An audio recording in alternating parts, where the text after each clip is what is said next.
మహాగణాధిపతయే నమః. శ్రీమాత్రే నమః. మాచిరాజ్ భక్తి ప్రేక్షకులందరికీ నమస్కారం. మార్చి 11వ తేదీ నుంచి మార్చి 20వ తేదీ వరకు మేషాది ద్వాదశ రాశులకి రాశి ఫలితాలు ఎలా ఉన్నాయో, ఏ గ్రహాలు అనుకూలిస్తున్నాయో, ఏ గ్రహాలు వ్యతిరేకంగా ఉన్నాయో, అనుకూలించే గ్రహాలు ఇంకా అనుకూలించాలంటే, వ్యతిరేకించే గ్రహాల వ్యతిరేకత తొలగింపజేసుకొని అనుకూలత పొందాలంటే, ఎలాంటి సులభమైన పరిహారాలు చేసుకోవాలో, ఏ దేవీ దేవతల ఆలయ దర్శనం చేసుకోవాలో, ఎలాంటి మంత్రాలు జపించుకోవాలో, ఎలాంటి స్తోత్రాలు చదువుకోవాలో, సకల దేవతా స్వరూపమైన గోమాతకి ఎలాంటి ఆహారం తినిపిస్తే అద్భుతంగా ప్రతి రాశి వారికి కలిసొస్తుందో, మార్చి 11 నుంచి మార్చి 20 మధ్యలో మేషాది ద్వాదశ రాశుల భవిష్యత్ ఎలా ఉండబోతుందో ఈ వీడియోలో మనం తెలుసుకుందాం. తదుపరి తులారాశి. తులారాశి వాళ్ళకి మార్చి 11వ తేదీ నుంచి మార్చి 20వ తేదీ మధ్యలో రాశి ఫలితాలు పరిశీలిస్తే సూర్యుడు 5, 6 స్థానాల్లో సంచారం చేస్తున్నాడు. మొదటి 4 రోజుల్లో సూర్యుడు 5వ సంచారం చేస్తూ వ్యతిరేక ఫలితాలు ఇస్తున్నాడు. అంటే మార్చి 11 నుంచి మార్చి 14 మధ్యలో సూర్యుడు వ్యతిరేకంగా ఉన్నాడు. మార్చి 15 నుంచి మార్చి 20 మధ్యలో సూర్యుడు అనుకూలంగా ఉన్నాడు. మొదటి 4 రోజుల్లో సూర్యుడు 5వ స్థానంలో ఎలాంటి వ్యతిరేక ఫలితాలు ఇస్తాడంటే పిల్లల వల్ల చికాకు కలిగిస్తాడు. అందులోనూ మగపిల్లల వల్ల ఇబ్బంది కలిగిస్తాడు.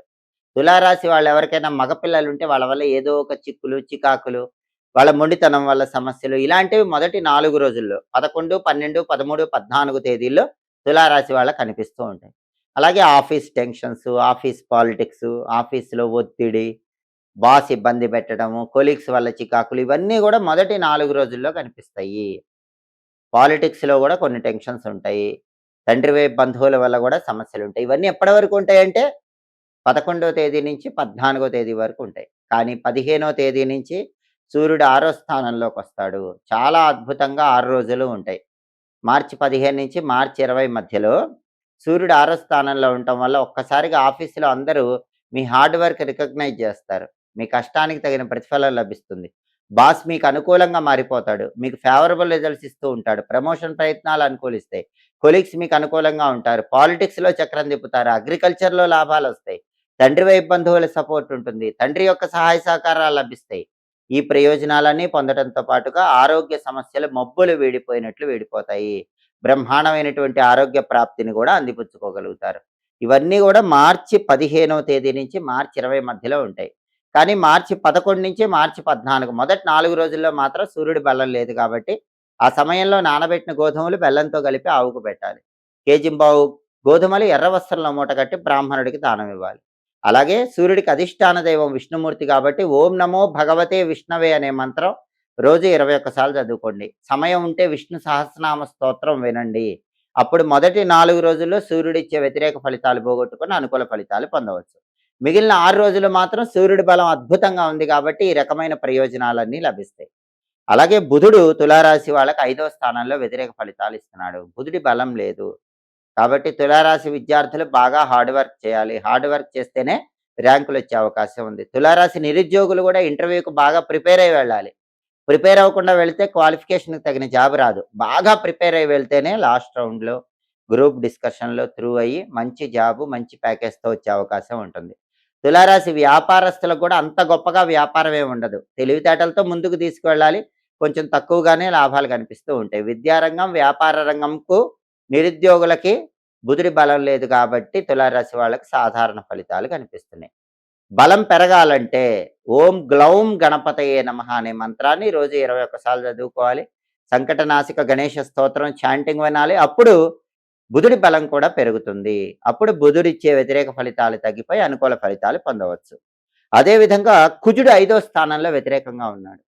తులారాశి వాళ్ళకి మొత్తం 10 రోజులు కుజుడు 5వ స్థానంలో వ్యతిరేకంగా ఉండటం వల్ల తులారాశి వాళ్ళ సంతానంలో మగపిల్లలకు విపరీతమైన కోపం ఉండటం వల్ల, వాళ్ళకి బాగా మొండితనం ఉండటం వల్ల, తండ్రికి మగపిల్లలకి లేదా తల్లికి మగపిల్లలకి చిన్న చిన్న విభేదాలు వచ్చే అవకాశం ఉంది. రియల్ ఎస్టేట్ కూడా డల్‌గా ఉంటుంది. అంత గొప్పగా అయితే ఏముండదు.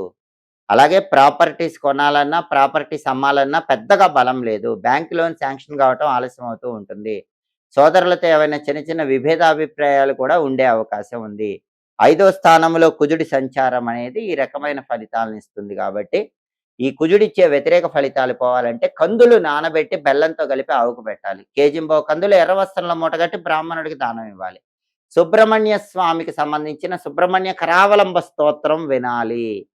ఓం శరవణ భవాయ నమః అనే మంత్రం రోజు 21 సార్లు చదువుకోవాలి. అప్పుడు ఈ 10 రోజుల్లో కుజుడిచ్చే వ్యతిరేక ఫలితాలు పోగొట్టుకొని అనుకూల ఫలితాలు పొందవచ్చు. అలాగే తులారాశి వాళ్ళకి శుక్రుడు 6వ స్థానంలో వ్యతిరేక ఫలితాలు ఇస్తున్నాడు. శుక్రుడి బలం కూడా లేదు. శుక్రుడు ఎక్కువ ఎక్స్‌పెండిచర్ ఇస్తాడు. బాగా రూపాయి ఖర్చు పెట్టాల్సిన చోట రూ. 10 ఖర్చు అయ్యేలాగా చేస్తాడు. దాన్ని అదుపులో పెట్టుకోవాలి. సినిమా, టీవీ రంగాల్లో, సంగీత, నాట్య రంగాల్లో కూడా అంత గొప్పగా ఉండదు. సాధారణంగానే అవకాశాలొస్తాయి. అలాగే ప్రధానంగా భార్యాభర్తలు మాట్లాడుకునేటప్పుడు కూడా జాగ్రత్తగా మాట్లాడుకోవాలి. లేకపోతే చిన్న చిన్న విభేదాభిప్రాయాలు వచ్చే అవకాశం ఉంది. ఆడవాళ్ళకి ఏవైనా గైనిక్ ప్రాబ్లమ్స్ కూడా హెల్త్ పరంగా ఎదుర్కొనే అవకాశాలు తులారాశి స్త్రీలకు ఉన్నాయి. కాబట్టి తులారాశి ఆడవాళ్ళు గైనిక్ ప్రాబ్లమ్స్‌ని నెగ్లెక్ట్ చేయకండి. అలాంటివి ఏమైనా ఉంటే డాక్టర్‌ని కలుసుకొని వాళ్ళ సలహాలు, సూచనలు స్వీకరించడం మంచిది. 6వ స్థానంలో శుక్రుడు ఈ రకమైన వ్యతిరేక ఫలితాలు ఇస్తాడు కాబట్టి ఇవన్నీ పోవాలంటే నానబెట్టిన అలసందలు అంటే బొబ్బర్లు ఆవుకు పెట్టాలి. కేజింబావు అలసందలు తెల్ల వస్త్రంలో మూట కట్టి బ్రాహ్మణుడికి దానం ఇవ్వాలి. అలాగే ఓం శ్రీ రాజమాతంగ్యై నమః, శ్రీమాత్రే నమః ఈ 2 మంత్రాల్లో ఏ మంత్రమైనా రోజు 21 సార్లు చదువుకోవాలి. లలితా సహస్రనామ స్తోత్రాన్ని చదవటం లేదా వినటం చేస్తే శుక్రుడిచ్చే వ్యతిరేక ఫలితాలన్నీ తొలగింపజేసుకొని అనుకూల ఫలితాలు అందిపుచ్చుకోవచ్చు. కాబట్టి తులారాశి వాళ్ళకు ప్రధానంగా బుధుడి బలం లేదు, కుజుడి బలం లేదు, శుక్రుడి బలం లేదు. కాబట్టి ఈ 3 గ్రహాలకు సంబంధించిన శక్తివంతమైన పరిహారాలు చేసుకోవాలి.